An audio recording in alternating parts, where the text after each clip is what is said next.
पत्नीने सोडचिठ्ठी दिल्यानंतर प्रेम प्रकरणातून दुसरा विवाह करून घराजवळच संसार थाटल्याच्या रागातून त्या दोघांचा निर्गुण खून केल्याचा प्रकार कोकटनूर यल्लमवाडी येथे घडला। यासीन बागोडे वय वर्ष 21 व हिना कौसर वय वर्ष 19 अशी मृतांची नावे आहेत।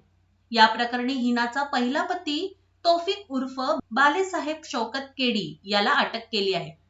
मंगळवारी सायंकाळी हा प्रकार घडला होता।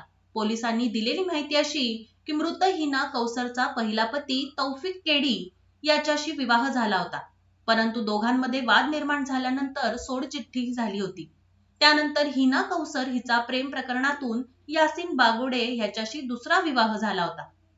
हिने दुसरा विवाह केल्यानंतर पहिला पती तौफिक याच्या घराजवळ संसार थाटला होता, त्यामुळे तौफिक दोघांवर चिडून होता। मंगळवारी सायंकाळी त्याने मटणाच्या दुकानातील हत्याराने हिना आणि यासीन या दोघांवर हल्ला केला। यासीनची आई अमिना बागोडे व मुस्ताक मुल्ला दोघे जण वाचवण्यासाठी धावले, तेव्हा त्याने दोघांना मारहाण केली।